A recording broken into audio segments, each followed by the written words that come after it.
আইয়ুহাল্লাযীনা আমানু কু আনফুসাকুম ওয়া আহলিকুম নারা। আল্লাহ পাক রব্বুল আলামিন পবিত্র কুরআনুল কারীমের মধ্যে তার মহব্বতের বান্দাদেরকে আল্লাহ পাক রব্বুল আলামিনের সাথে বান্দার যে সম্পর্ক, এই সম্পর্কের দিকটা উল্লেখ করে আল্লাহ পাক রব্বুল আলামিন পবিত্র কুরআনুল কারীমের মধ্যে ডাক দিলেন।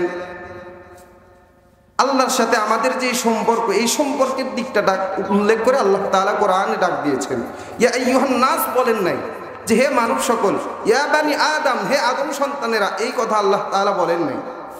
আমরা যখন আমাদের সন্তানদেরকে, আমাদের নাতিপুতি ছেলেপেলেদেরকে যখন ডাক দেই, তাদেরকে ডাক দেওয়ার, তাদেরকে আহ্বান করার কয়েকটা সুরত থাকে। কিরকম? হয়তো আমি তাকে তার নাম ধরে ডাক দিই যে এই অমক তমক এখানে আসো।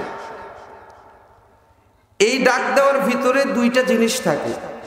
আমি তাকে ভালো কিছুও বলতে পারি, আমি তাকে শাসাইতেও পারি, তাকে ধমকও দিতে পারি, তাকে বকাঝকাও করতে পারি, আবার তাকে ভালোবাসতে পারি। এইটার ভিতরে দুইটা জিনিসই থাকে। কিন্তু আমি আপনি যখন আমাদের সন্তানদেরকে, তাদের সাথে আমার যেই সম্পর্ক, বাচ্চাদের সাথে যেই বাচ্চার সাথে যেই সম্পর্ক, সেই সম্পর্কের দিকটা উল্লেখ করে যখন ডাক দেয় যে এই আব্বু এই দিকে আসো, আম্মু এই দিকে আসো, দাদু এই দিকে আসো, এইরকমভাবে যখন বাচ্চাদেরকে ডাক দিই, তখন এই ডাকের ভিতরে যেই বিষয়টা থাকে সেটা হলো যে অত্যন্ত পক্ষে আমাকে বাচ্চা বুঝতে পারে যে এখন আমাকে মারবে না, আমাকে বকা দিবে না, সুন্দরভাবে ডাক দিয়েছে, আব্বু এই দিকে আসো, আম্মু এই দিকে আসো। হয়তো বেশি থেকে বেশি এই ডাক দেওয়ার পরে ওই বাচ্চাটার কোনো ভুল সংশোধন করে দিবে সুন্দর ভাষায়, অথবা ভালোবাসা দিবে। তো আল্লাহ পাক রব্বুল আলামিন আমাদের সাথে তার যে সম্পর্ক, ঈমানদারের ঈমানের সম্পর্ক, আল্লাহ পাক রব্বুল আলামিনের প্রতি যে আমরা বিশ্বাস স্থাপন করেছি, এই বিশ্বাসের দিকটা, ঈমানদারের ঈমানের দিকটা, আল্লাহ তাআলার সাথে বান্দার যে সম্পর্ক, সম্পর্কের দিকটা উল্লেখ করে আল্লাহ ডাক দিলেন, ইয়া আইয়ুহাল্লাযীনা আমানু, হে আমার ঈমানদার বান্দারা, কু আনফুসাকুম ওয়া আহলিকুম নারা। আল্লাহ বান্দাদেরকে অত্যন্ত ভালোবাসে, মহব্বত করে, বান্দাদেরকে সতর্ক করে দিতেছে, বান্দা তুমি নিজে জাহান্নামের আগুন থেকে বাঁচাও, তোমার আহলে পরিবারদেরকে জাহান্নামের আগুন থেকে বাঁচাও। নিজে বাঁচো, আহলে পরিবারদেরকে জাহান্নামের আগুন থেকে বাঁচাও। মুহতারাম হাজরিন, আমরা যদি নিজেরা নিজেদের আহলে পরিবারদেরকে যদি জাহান্নামের আগুন থেকে বাঁচাইতে চাই, তাহলে আমাদেরকে কি করতে হবে? সর্বপ্রথম নিজে আমল করতে হবে। আমার পরিবারের ভিতরে সকল সদস্যদেরকে আমলের পরিবেশ তৈরি করতে হবে, তাদেরকে আমলের জন্য চেষ্টা করতে হবে তাদের পিছনে। আর এই সব কিছুর পিছনে সবচাইতে বেশি যে ভূমিকাটা থাকে, একটা পরিবার, সমাজ, সব কিছু মানে দ্বীনের আঙ্গিনায় চলে আসবে, সকলের ভিতরে দ্বীনদারিত্ব চলে আসবে যদি আমার মা বোনেরা ঠিক থাকে। বাড়িতে তাদেরকে কি বলা হয়? আমরা অনেক সময় আর কি করে বলি হোম মিনিস্টার। যদি কোনো বাড়িতে যদি একজন মা যদি সঠিক থাকে, দ্বীনদার হয়, দেখবেন ওই পরিবারের ভিতরে স্বামীও নামাজ আদায় করে, সন্তানেরাও দ্বীনের উপরে চলে। আল্লাহ রাসূল সাল্লাল্লাহু আলাইহি ওয়াসাল্লাম এই জন্যই বলেছেন, তুনকাহুল মারআতু লিআরবাইন, যে মানুষ চারটা জিনিস দেখে বিবাহ করে, লিমালিহা ওয়া লিহাসাবিহা ওয়া লিজামালিহা ওয়া লিদীনিহা ফাজফার বিযাতিদ দ্বীন। যে মানুষ চারটা জিনিস দেখে বিবাহ করে, এক নাম্বার হলো তার মাল সম্পদ, দুই নাম্বার হলো তার বংশ পরস্পরা, বংশের অবস্থান, তিন নাম্বারে হলো তার সৌন্দর্য, চার নাম্বারে হলো তার দ্বীনদারিত্ব। আল্লাহর রাসূল বলেন তুমি দ্বীনদারিত্বকেই প্রাধান্য দাও, কারণ তোমার বাকিগুলা যদি না থাকে তাহলে কোনো সমস্যা নাই, কিন্তু বাকি তিনটা জিনিস রয়েছে, মাও রয়েছে, বংশ ভালো, সৌন্দর্য রয়েছে, কিন্তু তার ভিতরে দ্বীনদারিত্ব নাই, তাহলে তোমার দুনিয়াটাই জাহান্নামে পরিণত হয়ে যাবে। এই জন্য যে কথা বলতে চাচ্ছি তা হলো, মা বোনেরা হলো এমন একটি জিনিস গুরুত্বপূর্ণ সমাজের ভিতরে। তারা যদি ঠিক হয়ে যায়, তারা যদি দ্বীনদার হয়ে যায়, তাহলে গোটা সমাজ, গোটা রাষ্ট্র, গোটা পরিবারটাই দ্বীনদার হয়ে যাবে, সমাজটাই শান্তির সমাজে রূপান্তরিত হবে। এই জন্য আমাদের উচিত আমাদের মা বোনদেরকে দ্বীনদার হওয়া। সাউন্ডটা ক্লিয়ার করেন, চুচু আওয়াজ হয়ে গেল। মা বোনদেরকে দ্বীনের আওতায় নিয়ে আসা, তাদেরকে দ্বীন শিক্ষা দেওয়া। তাদের ভিতরে যদি দিনদারিত্ব এসে যায়, দুনিয়ায় যেই সন্তানেরা আগমন করবে তারাও দিনদার হবে, দুনিয়াতে যারাই আসবে আগামীতে সকলেই দিনদার হবে, দুনিয়াটাই শান্তির দুনিয়া হয়ে যাবে।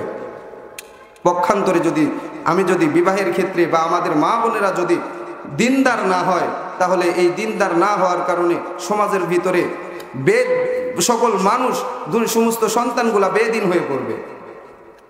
সন্তান সুন্দর হওয়ার জন্য, দিনদার হওয়ার জন্য, সুন্দর চরিত্র আখলাকওয়ালা হওয়ার জন্য মায়ের অত্যন্ত যে বিষয়টা জরুরি সেটা হলো মাকে দিনদার হইতে হবে। মা যদি কালো কুশ্রী হয় কিন্তু দিনদার হয়, এই মার দ্বারা ভালো সন্তান আশা করা যায়। যেরকম ইমাম মালিক রহমতুল্লাহি আলাইহির ব্যাপারে একটা ইতিহাসের ভিতরে একটা রেওয়ায়েত পাওয়া যায় যে ইমাম মালিক রহমতুল্লাহি আলাই 4 মাযহাবের এক মাযহাবের ইমাম। এই ইমাম মালিক রহমতুল্লাহি আলাইহির মা কোনো সুন্দর মহিলা ছিলেন না, কালো কুৎসিত একজন মহিলা ছিলেন। মুসলমান বাবাদিরা আমার কথাগুলা খেয়াল করে শুনবেন। 4 মাযহাবের এক মাযহাবের ইমাম মালিক রহমতুল্লাহি আলাইহি তিনি কোনো দিনদার, তিনি কোনো কালো কুৎসিত মহিলার গর্ভে, তিনি কোনো সুন্দর মহিলার গর্ভে জন্ম নেন নাই। এই ইমাম মালিক রহমতুল্লাহি আলাইহি এর মা, তিনি ছিলেন কালো কুৎসিত একজন ব্যক্তি, কিন্তু তার মধ্যে ছিল পরিপূর্ণ দিনদারিত্ব। আল্লাহ পাক রব্বুল আলামিন ওই মহিলার ভিতরে দিনদারিত্ব থাকার কারণে ওই মহিলার গর্ভ থেকে এমন একটি সন্তান দান করেছেন, যে সন্তানকে আল্লাহ পাক রব্বুল আলামিন দুনিয়াতে 4 মাযহাবের এক মাযহাবের ইমাম বানিয়ে দিয়েছেন। আজকে আমরা বলি আমাদের সন্তান নামাজ আদায় করে না। আমরা যখন কোনো মানুষদেরকে বলি বাচ্চা কিনা কেন নামাজে পাঠান না, কেন কোরআন শিক্ষা দেন না, বলে বাচ্চা যায় না। বলে কি জন্য যায় না? কারণ আমাদের মায়েরা যে কোরআনের সাথে সংস্পর্শ নাই, আমাদের মায়েরা নিজেরাও যে নামাজ আদায় করে না। মুসলমান বন্ধুরা আমার কথাগুলা খেয়াল করে শুনবেন। এই ইমাম মালিক রহমাতুল্লাহি আলাইহির পিতা যখন যৌবন বয়সে পদার্পণ করলেন, যৌবন বয়সে পদার্পণ করার পর তার যখন বিবাহের সময় হয়ে গেল, ইমাম মালিক রহমাতুল্লাহি আলাইহির দাদা দাদি তার সন্তানের জন্য বিবাহের জন্য পাত্রী খুঁজতে লাগলেন। পাত্রী খুঁজতে খুঁজতে বিভিন্ন জায়গায় পাত্রী দেখতে গেলেন, কিন্তু কোনো জায়গায় কোনো পাত্রী পছন্দ হয় না, কোনো পাত্রী পছন্দ হয় না। পাত্রী খুঁজতে খুঁজতে কোনো এক অঞ্চল থেকে একটি মেয়ের ব্যাপারে খোঁজ আসলো যে অমুক এলাকায় একটি মেয়ে রয়েছে, তার ভিতরে সমস্ত গুণাবলীগুলো রয়েছে। একজন গুণবতী মেয়ে, তার ভিতরে সকল প্রকার দিনদারিত্ব রয়েছে, তার আমল আখলাক ভালো, তার ভিতরে অনেকগুলা গুণাগুণ রয়েছে। ইমাম মালিক রহমাতুল্লাহি আলাইহি এর দাদা দাদি তার পিতার জন্য মেয়ে দেখতে গেলেন। মেয়ে দেখে মেয়ের গুণাগুণ শুনে তাদের পছন্দ হয়ে গেল। এক পর্যায়ে ইমাম মালিক রহমতুল্লাহি আলাইহি এর দাদা দাদি ওই ইমাম মালিকের পিতার জন্য ওই মেয়েকে ঠিক করলেন। এরপরে বললেন, ইমাম মালিক রহমতুল্লাহি আলাইহি এর বাবাকে বললেন, তোমার জন্য আমরা মেয়ে দেখেছি, মেয়ে আমাদের অনেক পছন্দ, মেয়ের কাজ কাম সব কিছুই সুন্দর, মেয়ের ভিতরে অনেক গুণাগুণ রয়েছে। ইমাম মালিক রহমতুল্লাহি আলাইহি এর পিতা তার নিজের পিতামাতার থেকে মেয়ের গুণাগুণের কথা শুনলেন। শোনার পরে তিনি মনে করলেন যে মেয়ের ভিতরে এত গুণাগুণ রয়েছে, দিনদারিত্ব রয়েছে, না জানি মেয়েটা কত সুন্দর হবে। তিনি মনে করলেন মেয়েটা হয়তো অনেক সুন্দর, তিনি নিজেও বিয়েতে রাজি হয়ে গেলেন। এক পর্যায়ে যথাযথ সময় যথাযথ দিনে তাদের বিবাহের ব্যবস্থা করা হলো।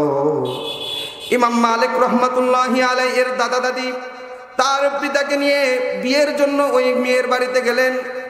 বিবাহের সময়ে তাদের বিবাহ হয়ে গেল।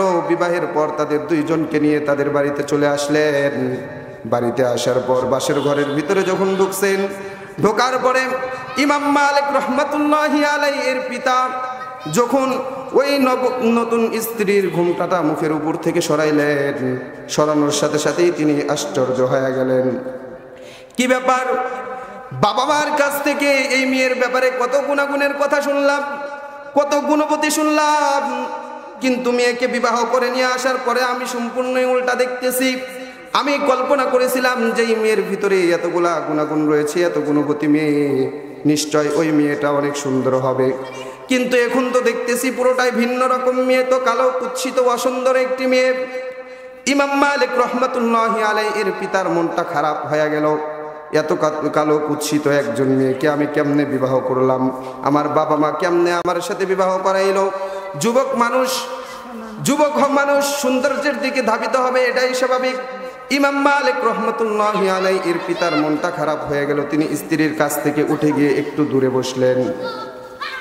ইমাম মালিক রহমাতুল্লাহি আলাইহির মা নতুন স্ত্রী বুঝতে বাকি রইল না যে ইমাম মালিক রহমাতুল্লাহি আলাইহির পিতা অর্থাৎ ওই মহিলার স্বামীর তাকে পছন্দ হয় নাই।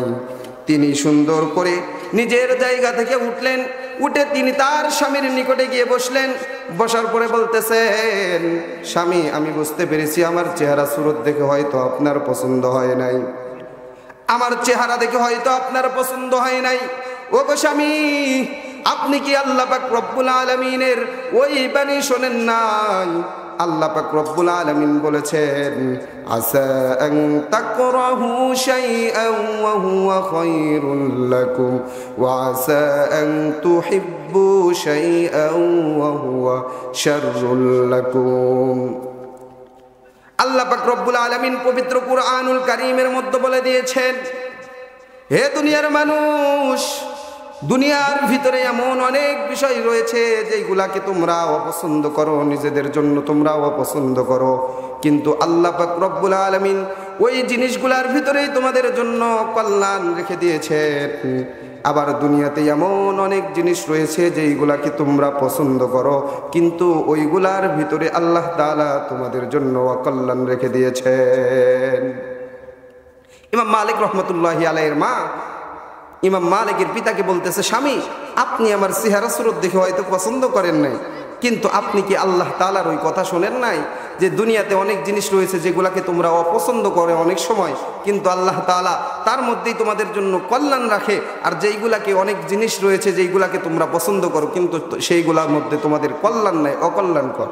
তো ইমাম মালিক রহমাতুল্লাহি আলাইহির পিতা দিনদার মানুষ যদি কোরআনের কোনো কথা শোনে তার দিলে তো অবশ্যই কোনো প্রভাব ফেলবে।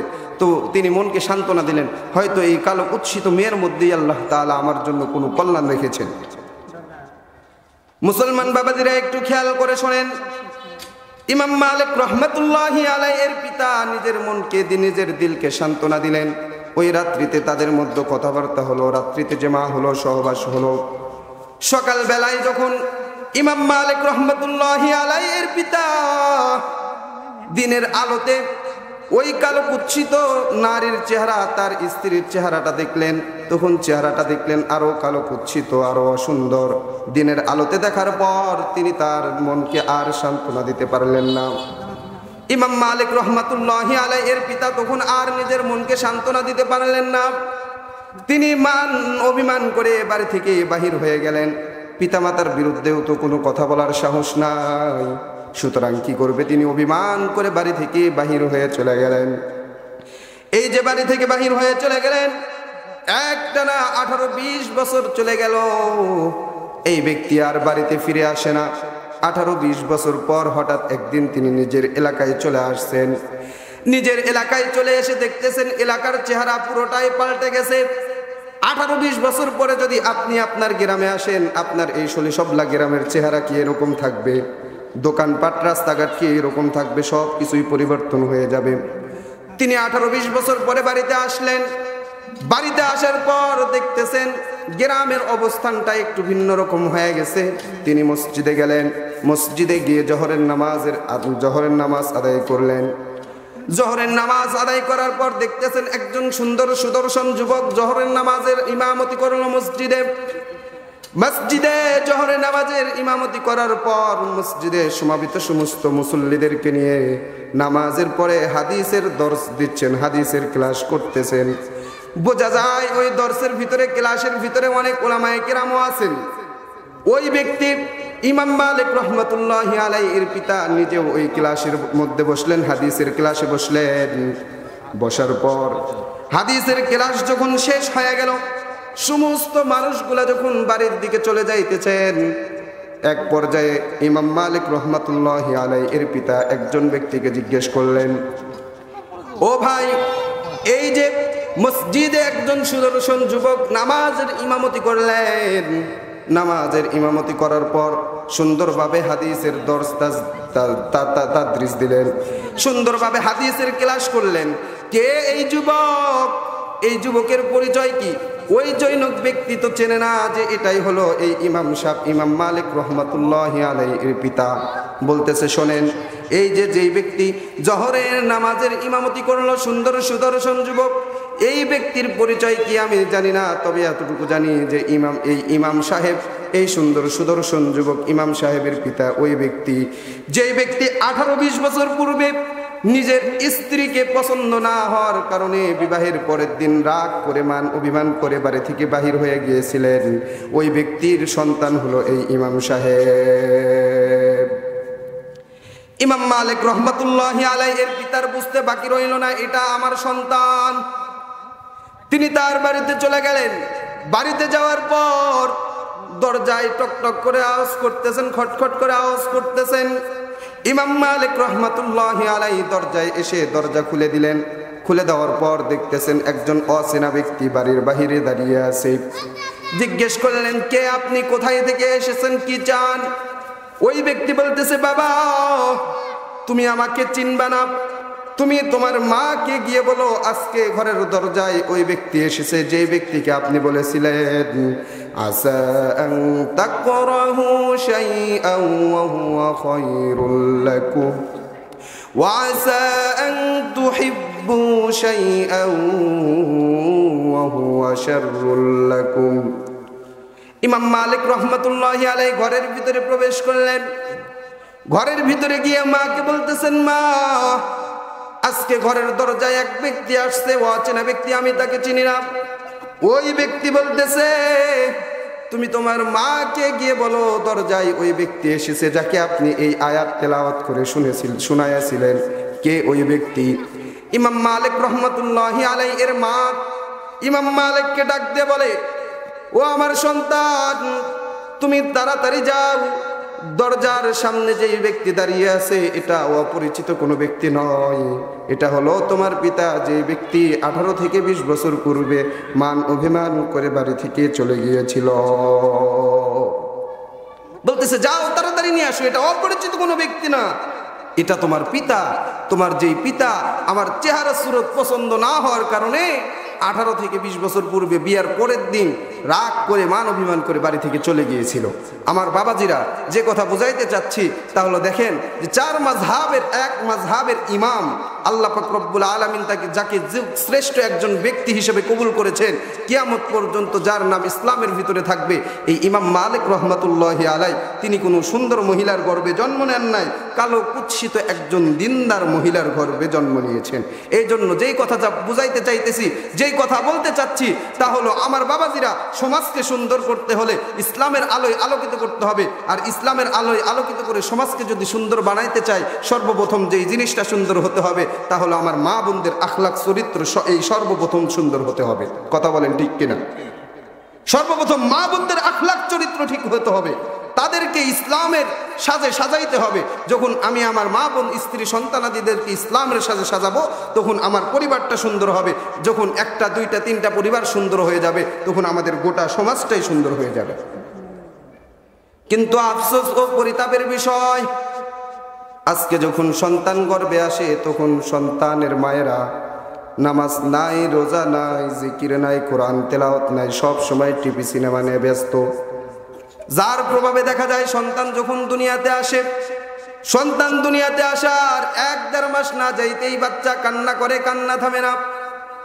কোনো ডাক্তারের চিকিৎসা দিয়ে কাজ হয় না, কিন্তু এই ফোনের ভিতরে একটা গান বাজনা যখন বের করে ওই বাচ্চার সামনে দেওয়া হয়, তখন বাচ্চার কান্না থামতে আর দেরি হয় না। ঠিক কিনা? দেখছেন, বাড়িতে দেখছেন, আপনার আশেপাশে দেখছেন, বাচ্চা কান্না থামে না, মনে হয় যেন কোনো চিকিৎসায়ও কাজ হয় না। বাচ্চার সামনে ফোনের ভিতরে একটা কার্টুন, একটা সিনেমা, গান বের করে যখন দিয়ে দিবেন, সাথে সাথে বাচ্চার কান্না বন্ধ। খানা খাইতেছে না, গান বাজনা বের করে দিয়ে দেয়, খানা শুরু করে দিছে। এর কারণ কি? বলে কারণ হলো গর্ভে থাকাকালীন অবস্থায়, এখনকার তো নতুন একটা যে আমাদের দাদা দাদিদের জামানায় গর্ভে বাচ্চা আসলে কাজ বন্ধ করতে হয় নাই, কিন্তু এখন গর্ভে বাচ্চা আসার পরে কাজ কাম সব বন্ধ, অবসরে কাটাও। এখন অবসর সময়টা কেমনে কাটায়? বলে ঘরের ভিতরে একটা টিভি দরকার, ডিশ লাইন দরকার, অনেক কিছুই দরকার। এইগুলা যদি না থাকে তাহলে অবসর সময় কেমনে পার করি? বলে অবসর সময় পার করার জন্য ওই ঘরের ভিতরে টিভি আর ডিশ লাইন দিয়ে দিছি। ওই মহিলা যখন গর্ভের বাচ্চা পেটের ভিতরে নিয়ে সারাদিন সারা রাত যখন ওই টিভি দেখে, এই বাচ্চার জেহেনেও বাচ্চার সাথে তো মায়ের সম্পর্ক রয়েছে। মা টিভি দেখার কারণে ওই টিভির আওয়াজ, রেডিয়েশন, নেটের যে রেডিয়েশন আছে এইটাও বাচ্চার উপরে প্রভাব ফেলে, যার কারণে বাচ্চা দুনিয়াতে আসার পর বাচ্চাও ওই রকম হয়ে যায়। আল্লাহর এক বান্দা বান্দি স্বামী আর স্ত্রী মিলে প্রতিজ্ঞা করছে, আমরা যখন সন্তান নিব, সন্তান নেওয়ার পূর্বে আমরা দুইজনে মিলে প্রতিজ্ঞা করব, আমরা দুইজনে মিলে দৃঢ় ইরাদা প্রতিজ্ঞা করব। কি প্রতিজ্ঞা করব? যে আমরা কোনো হারাম খাবো না, আমরা কোনো অসৎ কাজ করব না, নামাজ পরিত্যাগ করব না। যেন দুনিয়াতে আমাদের যে সন্তান আগমন করবে এই সন্তানটা যেন দিনদার হয়। স্বামী স্ত্রী দুইজনে মিলে সন্তান নেওয়ার পূর্বে প্রতিজ্ঞা করছে। সেই প্রতিজ্ঞা অনুযায়ী দুই স্বামী আর স্ত্রী চলতে চলতে এক পর্যায়ে সন্তানটা দুনিয়ায় আগমন করলো। সন্তান দুনিয়ায় আগমন করার পর সন্তান যখন ওই পিতার সাথে চলাফেরার বয়সে উপনীত হলো, 8-10 বছর হয়ে গেল, পিতা একদিন সন্তানকে নিয়ে বাজারে যায়। বাজারে যাওয়ার পর বাজারের ভিতরে সন্তানকে নিয়ে হাঁটতেছে এক পর্যায়ে ওই সন্তানটা একটা দোকানের ভিতর থেকে বড়ইয়ের ডালের ভিতরে হাত দিয়ে দিল। বড়ইয়ের ডালের ভিতর থেকে হাত দিয়ে একটা বড়ই নিয়ে মুখের ভিতরে দিয়ে দিছে। ওই সন্তানের পিতা আশ্চর্য হয়ে গেছে, কি ব্যাপার?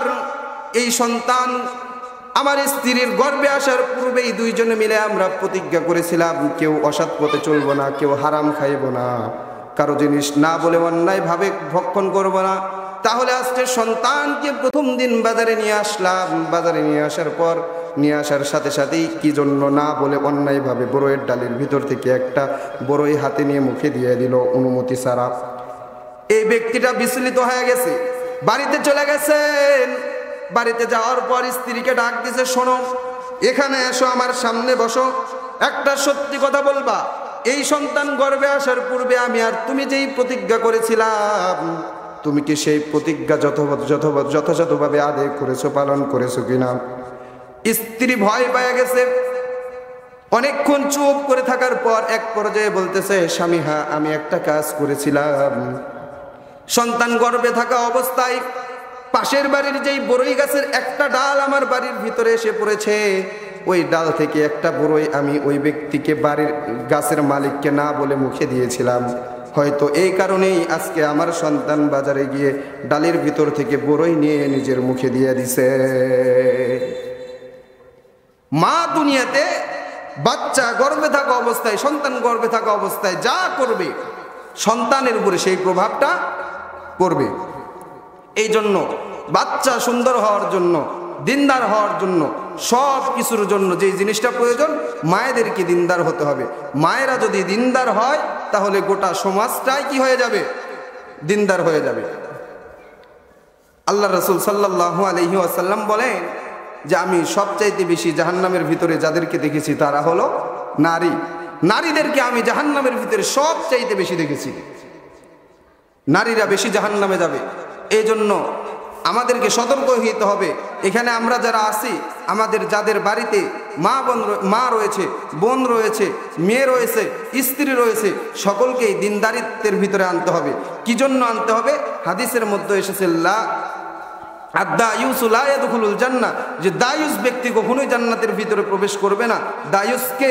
বলে দায়ুস ওই পিতা যে তার মেয়েকে পর্দা করায় না, দায়ুস ওই স্বামী যে তার স্ত্রীকে পর্দা করায় না, দায়ুস ওই ব্যক্তি, ওই ভাই যে তার বোনকে পর্দা করায় না, যে তার অধীনস্থদেরকে পর্দা করায় না, দিনের আওতায় চলতে বলে না, সেই দায়ুস। আর দায়ুস কখনো জান্নাতে প্রবেশ করবে না। এই জন্য আমাদের সন্তানাদি মেয়েরা, আমাদের স্ত্রী, আমাদের মায়েরা যদি পর্দা না করে তাহলে আমরা কি জান্নাতে যাইতে পারবো? কথা বলেন তো। এই যে বাড়িতে যাওয়ার পরে তাদেরকে পর্দার জন্য তাগিদ দিতে হবে না? পর্দা করাইতে হবে না? আমরা পর্দা করাবো তো ইনশাআল্লাহ। আল্লাহর রাসূল সাল্লাল্লাহু আলাইহি ওয়াসাল্লাম বলেন, আমার পর্দার অন্তরালের মায়েরা একটু খেয়াল করে শোনেন। আল্লাহর রাসূল বলেছেন নারীরা সবচাইতে বেশি জাহান্নামে যাবে। এই জন্য নারীরা কি করলে নারীরা জান্নাতে যাইতে পারবে? আল্লাহর রাসূল সাল্লাল্লাহু আলাইহি ওয়াসাল্লাম সেই কথাগুলোও বলে দিয়েছেন।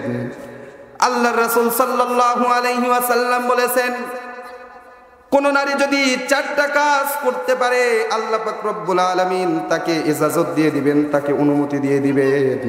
সে জান্নাতের 8টি দরজার মধ্য থেকে যে কোনো দরজা দিয়ে ইচ্ছা জান্নাতের ভিতরে প্রবেশ করতে পারবে। আল্লাহ পাক রব্বুল আলামিন তাকে অনুমতি দিয়ে দিবেন। এই 4টা ইবাদত যদি যথাযথভাবে করে তাহলে অনুমতি দিয়ে দিবেন যে জান্নাতের 8 দরজার যে কোনো দরজা দিয়ে তুমি জান্নাতের ভিতরে প্রবেশ করো। সে 4টা আমল কি? পর্দার অন্তরালের মায়ের একটু খেয়াল করে শোনেন। আল্লাহর রাসূল সাল্লাল্লাহু আলাইহি ওয়াসাল্লাম বলেছেন, কোন নারী যদি 5 ওয়াক্ত নামাজ যথাযথভাবে আদায় করে, 5 ওয়াক্ত নামাজ যদি সঠিক সময়ে যথাযথ সময়ে আদায় করে, নামাজ আদায় যদি বিলম্ব না করে, যথাযথভাবে যদি নামাজ আদায় করে, রমজান মাসের রোজা যতভাবে আদায় করে, রোজা রেখে কোনো গীবত না করে, কোনো শিকায়েত না করে, কোনো গুনাহের কাজ না করে, 1 নম্বরে হলো নামাজ আদায় করা, 2 নম্বরে হলো রমজানের রোজা রাখা, 3 নম্বরে হলো কোনো মা যদি পর্দা পালনের মাধ্যমে নিজের সতীত্বকে হেফাজত করে, নিজের সতীত্বকে হেফাজত করে, নিজের ইজ্জত আবরুকে হেফাজত করে, 4 নম্বর হলো স্বামীর যদি যথাযথভাবে খেদমত করে যদি স্বামীকে খুশি রাখতে পারে। কোন মা বোন যদি এই 4টি কাজ করতে পারেন, আল্লাহর রাসূল বলেছেন ওই মা ওই বোন জান্নাতের 8 দরজার যে কোনো 1 দরজা দিয়ে জান্নাতের ভিতরে প্রবেশ করতে পারবে। কয়টি আমল? জোরে বলেন, কয়টি আমল? আমরা বাড়িতে গিয়ে আমার মা বোনদেরকে এই 4টি আমল করার কথা বলবো তো ইনশাআল্লাহ। কয়টি আমল বলেন তো? 1 নম্বরে 5 ওয়াক্ত, জোরে বলেন 5 ওয়াক্ত। আমরা আমাদের মা বোনদেরকে, স্ত্রী সন্তানাদিদেরকে এই আমলের কথা বলবো তো ইনশাআল্লাহ। 1 নম্বরে হলো 5 ওয়াক্ত নামাজ, 2 নম্বরে হলো রমজান মাসে রোজা। এই রোজাগুলো যথাযথভাবে আদায় করবে, রোজা রেখে নামাজ কাজা করবে না, গুনাহের কাজ করবে না, ফাহেসা কথা বলবে না। তারপরে 3 নম্বরে হলো পর্দা করবে। আল্লাহ পাক রব্বুল আলামিন ইজ্জত আবরু হেফাজতের মাধ্যম কি বলেন তো? পর্দা ছাড়া কি ইজ্জত আবরু হেফাজত হবে? পর্দার মাধ্যমে যে মহিলা নিজের সতীত্ব, নিজের ইজ্জত আবরু হেফাজত করবে, এটা হলো 3 নম্বরের আমল। আমরা আমাদের মা বোনদেরকে এই আমলের জন্য উৎসাহিত করব। 4 নম্বর হলো স্বামীর খেদমত। এখন এমন হয়েছে জামানা, মনে হয় তাদের উল্টে খেদমত করলেই ভালো হয়, নাকি করে? তো বাড়িতে গিয়ে বলবেন যে হুজুর বলছে এই 4টা আমলের মধ্যে 4 নম্বরে হলো স্বামীর খেদমত করা। এই 4টা আমল যদি কেউ করতে পারে তাহলে সে জান্নাতের 8 দরজার যে কোনো দরজা দিয়ে ইচ্ছা জান্নাতে প্রবেশ করতে পারবে। এরপরে কয়েকটি আমলের কথা বলবো, কয়েকটি কাজের কথা বলবো, যেই কাজগুলো যদি নারীরা পরিহার না করে তাহলে তাদের জন্য জাহান্নামের শাস্তি রয়েছে। 6টা শাস্তির কথা বলবো, 6টা আযাবের কথা বলবো। নারীদের জাহান্নামের ভিতরে 6টা শাস্তি হবে। আল্লাহ রাসূল সাল্লাল্লাহু আলাইহি ওয়াসাল্লাম বলেছেন যে আমি মিরাজের রজনীতে আল্লাহ তাআলার সাথে সাক্ষাৎ করতে গিয়েছিলাম, আল্লাহ পাক রব্বুল আলামিনের দিদারে গিয়েছিলাম।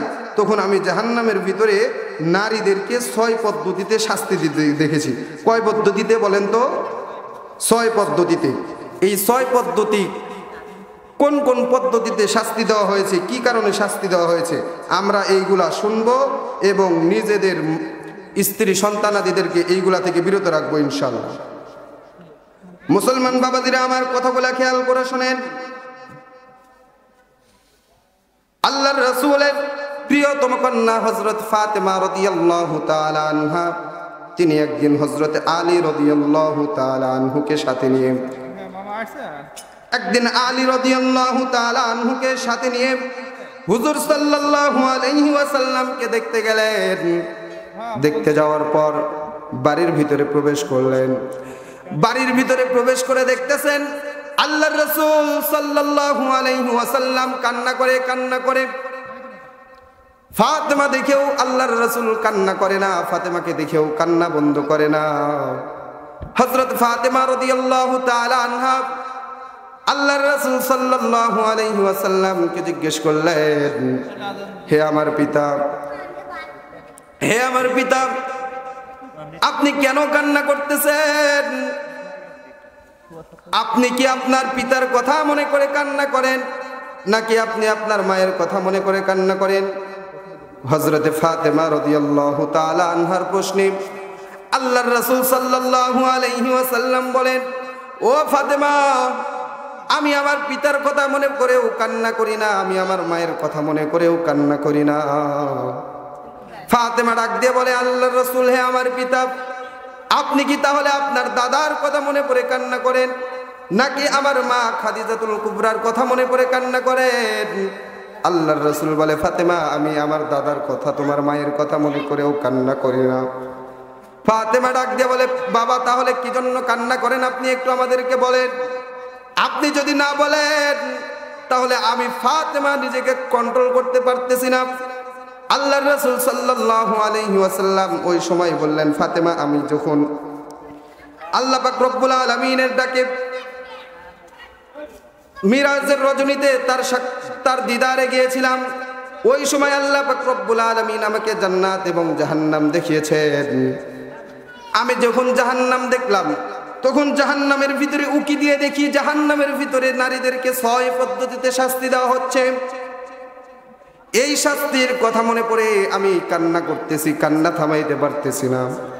হযরত ফাতেমা রাদিয়াল্লাহু তাআলা আনহা বললেন, আব্বাজান, জাহান্নামের ভিতরে নারীদেরকে কোন 6 পদ্ধতিতে শাস্তি দিতে দেখেছেন, আর কোন কোন অপরাধের কারণে শাস্তি দিতে দেখেছেন, এটা আপনি আমাকে বলুন। আমি ফাতেমা না জানি কোন অপরাধের মধ্যে লিপ্ত আছি, কোন গুনাহের মধ্যে লিপ্ত আছি, আপনি আমাকে বলেন।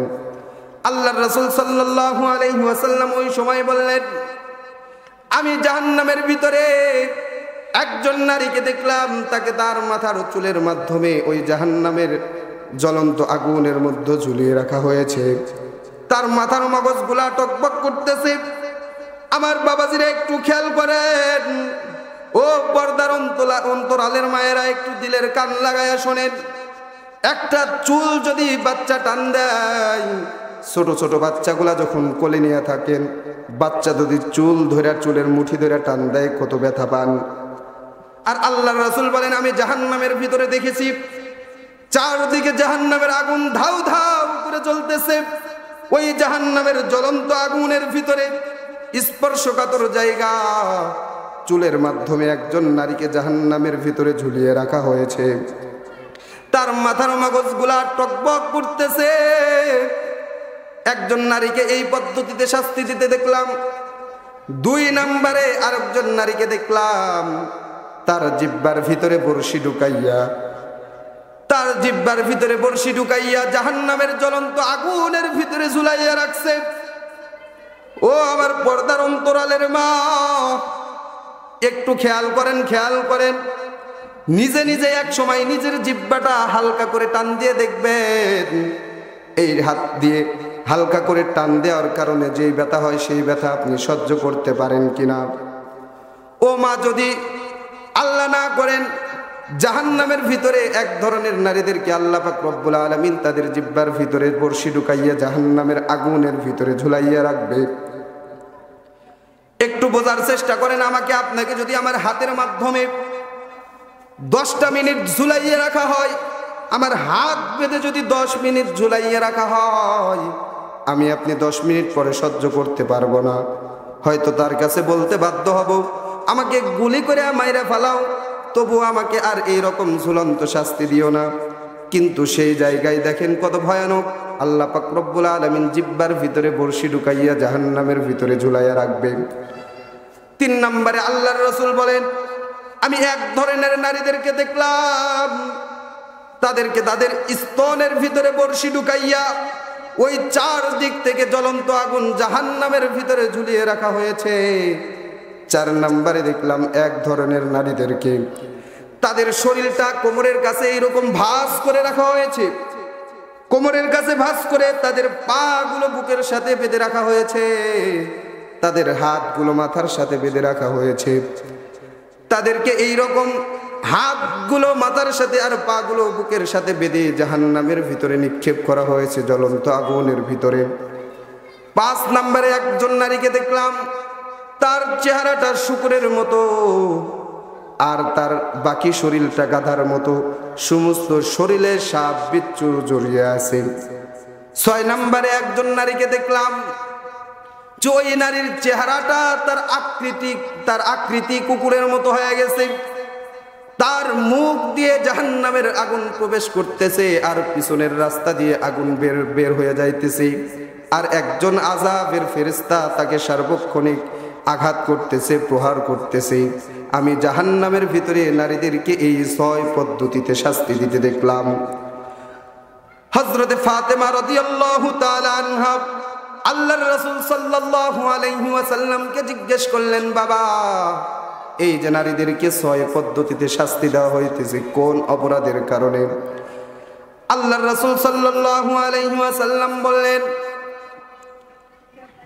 প্রথম প্রকার যেই নারীদেরকে জাহান্নামের ভিতরে তার চুলের মাধ্যমে ঝুলিয়ে শাস্তি দেওয়া হইতেছে, ওই মহিলার অপরাধ হলো দুনিয়াতে যখন সে ছিল, দুনিয়াতে যতদিন সে ছিল নিজের চুল কখনো ঢেকে রাখে নাই, নিজের চুল পরপুরুষকে দেখাইছে, দুনিয়াতে পর্দা মেনে চলে নাই, পর্দাহীনতায় চলছে। এই মহিলার শাস্তির কারণ হলো পর্দাহীনতা। দুনিয়াতে যখন সে ছিল তখন সে পর্দা মানে নাই, আল্লাহ পাক রব্বুল আলামিনের পর্দার বিধানকে লঙ্ঘন করছে। আমার বাবাজিরা, আমার পর্দার অন্তরালের মায়েরা, একটু খেয়াল করেন, আজকে পর্দার বিধান সমাজের ভিতরে একদমই নাই। আপনি কি খেয়াল করছেন মা? ও মা, আপনি কি খেয়াল করছেন? আপনি যেই চুলকে বাহিরে খোলা রেখে বাহিরে চলাফেরা করতেছেন, আপনি যেই চেহারা মানুষদেরকে দেখাইতেছেন, আল্লাহ পর্দা করতে বলেছে। এই পর্দা না করার কারণে, বাহিরে খোলা মাথায় ঘোরার কারণে, পর্দা না করার কারণে আপনার কি শাস্তি পারবেন? জাহান্নামের ভিতরে যখন আল্লাহ পাক রব্বুল আলামিন, একে তো আগুনের ভিতরে চতুর্দিক থেকে আগুন, উপরে নিচে সামনে পিছনে সব দিক থেকে আগুন, এই আগুনের ভিতরে তো আল্লাহ রাখবেন তো রাখবেন, শুধু এমনি ফালায় রাখবেন না, চুলের মাধ্যমে ঝুলায় রাখবেন। ওমা, আপনি কি পারবেন? ওমা, আপনি একটু চিন্তা করেন, ওই জাহান্নামের আগুনের ভিতরে যদি পর্দা না করার কারণে ওই জাহান্নামের ভিতরে চুলের মাধ্যমে ঝুলিয়ে রাখা হয়, আপনি কি সহ্য করতে পারবেন রে মা? এই জন্য আমার বাবাজিরা, বাড়িতে আমাদের মা বোন, স্ত্রী, সন্তানাদিদেরকে, মেয়েদেরকে পর্দা করাতে হবে কিনা? আমরা করাবো তো ইনশাআল্লাহ। কথা বলেন, করাবো তো ইনশাআল্লাহ। আল্লাহ পাক রব্বুল আলামিন তৌফিক দান করেন। আল্লাহর রাসূল বলেন, 2 নাম্বার যেই নারীকে তার জিহ্বার মাধ্যমে শাস্তি দেওয়া হইতেছিল, জিহ্বার ভিতরে বড়শি ঢুকাইয়া জাহান্নামের আগুনের ভিতরে ঝুলিয়ে রাখা হয়েছিল, ওই নারীর অপরাধ হলো, সে যখন দুনিয়াতে ছিল, দুনিয়াতে থাকা অবস্থায় সে কথার মাধ্যমে স্বামীকে আঘাত দিত, স্বামীকে আঘাত দিয়ে কথা বলতো। শ্বশুর বাড়ির স্বামীর পিতা মাতা, বোন যারা রয়েছে, সকল আত্মীয় স্বজনদেরকে এই জিহ্বার দ্বারা কষ্ট দিয়ে, আঘাত দিয়ে কথা বলতো। বলেন তো দেখি, এই সমস্ত নারী আমাদের সমাজের ভিতরে আছে কি নাই? আমাদের সমাজের ভিতরে নাই যে স্বামীকে কষ্ট দিয়ে কথা বলে, আঘাত দিয়ে কথা বলে, এরকম মানুষ নাই? মহিলা নাই? আছে।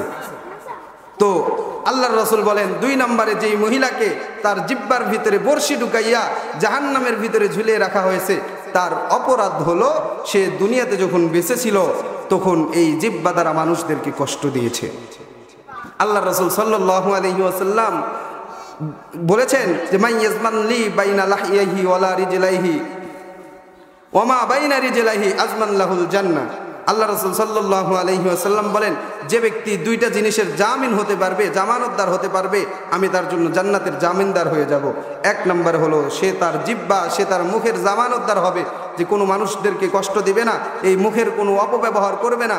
2 নম্বর হলো 2 পায়ের মাঝখানে লজ্জাস্থানের হেফাজত করতে পারে। যদি কোনো ব্যক্তি যদি এই 2টা কাজের জামিন হতে পারে, 2টা জিনিসের জামিন হতে পারে, আল্লাহ রাসূল বলেন, আমি তার জান্নাতের জামিনদার হয়ে যাব। এই জন্য আমার মা বোনেরা, যখন কথা বলবো তখন খেয়াল করব আমার জিহ্বার দ্বারা, আমার মুখের দ্বারা যেন কেউ কষ্ট না পায়। বিশেষ করে স্বামী এবং স্বামীর পরিবার কেউ যেন কষ্ট না পায়। আল্লাহর রাসূল বলেন ৩ নম্বরে যে নারীকে স্তনের মাধ্যমে ঝুলাইয়া, ওই আগুনের ভিতরে স্তনের মধ্যে বর্ষি ঝুলাইয়া, বর্ষির মাধ্যমে ঝুলাইয়া শাস্তি দেওয়া হয়েছিল, ওই নারীর অপরাধ হলো দুনিয়াতে থাকতে সে স্বামী ছাড়া পর পুরুষের সাথে ব্যভিচারে লিপ্ত হইতো, পর পুরুষের সাথে সম্পর্ক রাখত, দুনিয়াতে থাকতে সে বিভিন্ন রকম পাপাচারের মধ্যে লিপ্ত হইত। এই অপরাধের কারণে তাকে জাহান্নামের ভিতরে, তার স্তনের ভিতরে বর্ষি ঢুকাইয়া জাহান্নামের ভিতরে ঝুলিয়ে রাখা হয়েছে। ৩ নম্বরে গেল পরক্রিয়া বা অবৈধ সম্পর্কের শাস্তি। ৪ নম্বরে আল্লাহ রাসূল সাল্লাল্লাহু আলাইহি ওয়াসাল্লাম বলেছেন যে যাকে তার পাগুলো বুকের সাথে হাত মাথার সাথে বেঁধে জাহান্নামের ভিতরে নিক্ষেপ করা হয়েছে, তার শাস্তির কারণ কি? আল্লাহ রাসূল সাল্লাল্লাহু আলাইহি ওয়াসাল্লাম বলেন, এই মহিলা যখন দুনিয়াতে ছিল তখন হায়েজ নিফাস থেকে পবিত্র হইতে বিলম্ব করত। যখন তার ফরজ গোসল হইত, এই ফরজ গোসল আদায় করতে বিলম্ব করত, পবিত্র হইতে বিলম্ব করত। এই পাক পবিত্রতা থেকে তাড়াতাড়ি পাক পবিত্র না হওয়ার কারণে জাহান্নামের ভিতরে তাকে হাত পা বেঁধে জাহান্নামের ভিতরে নিক্ষেপ করা হবে।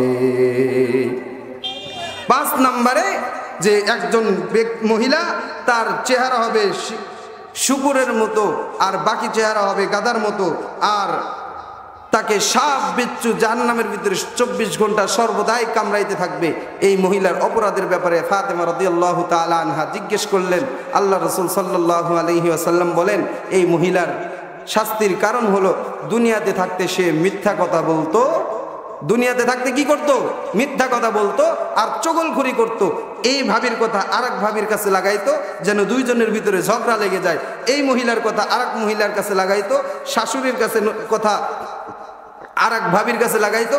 এরকম মোট কথা তার কাজই হলো সমাজের ভিতরে, বাড়ির ভিতরে ফিতনা সৃষ্টি করা, মারামারি ঝগড়াঝাটি সৃষ্টি করা।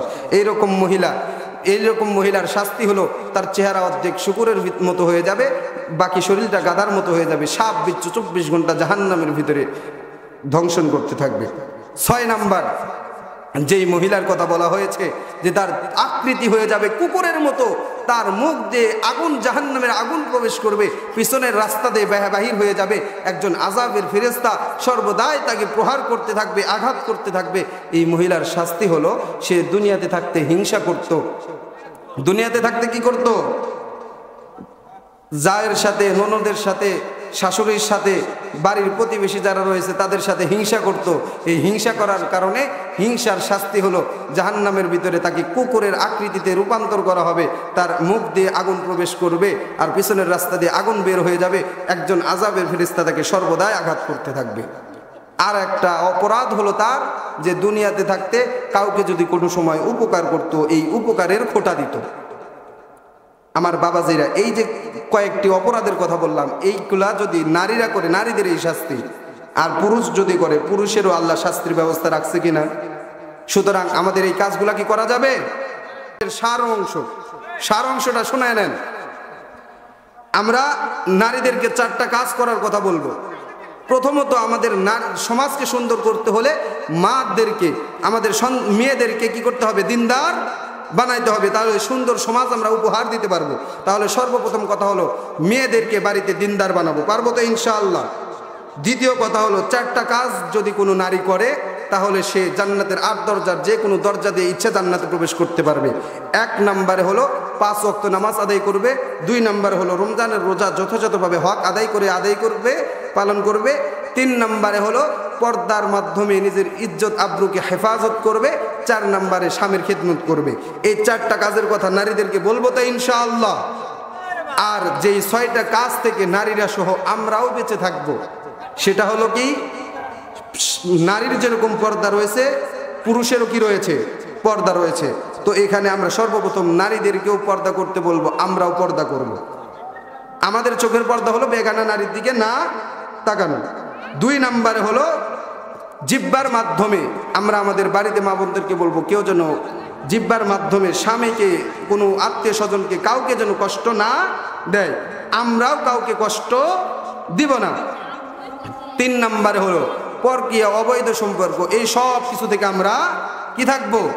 বিরত থাকবো, মা বোনদেরকেও বিরত থাকার জন্য বুঝাবো। 4 নম্বরে হলো যে আমরা কি করব না, আমাদের ফরজ গোসলের সময় হয়ে গেলে আমরা বিলম্ব করব না, সাথে সাথে ফরজ গোসল আদায় করে নিব। এই বিলম্ব করার কারণেও আল্লাহ তাআলা জাহান্নামের ভিতরে শাস্তি দিবেন, এটাও মারাত্মক গুনাহ। আর 5 নম্বরে হলো মিথ্যা বলবো না, এরপরে চগলখুরি করব না, সমাজের ভিতরে একজনের সাথে আরেকজনের বেজে দেওয়ার জন্য, মারামারি ঝগড়াঝাটি হওয়ার জন্য এই চগলখুরি করব না, মিথ্যা কথা বলবো না, হিংসা করব না, কারো উপকার করে খোটা দিব না। আল্লাহ পাক রব্বুল আলামিন এই 6-7টা বিষয় থেকে বিরত থাকার আর নারীদেরকে 4টা আমল করার এবং আমাদের এই সমাজটাকে সুন্দরভাবে ইসলামিক সমাজে রূপান্তরিত করার মতো তৌফিক দান করেন, আমিন। আল্লাহ পাক রব্বুল আলামিন যেই কথাগুলো বললাম এই কথাগুলোর উপরে আমাকে, আপনাকে, আমাদের সকলকে আমল করার মতো তৌফিক দান করেন। আর যদি কথার মধ্যে কোনো ভুল ত্রুটি হয় তাহলে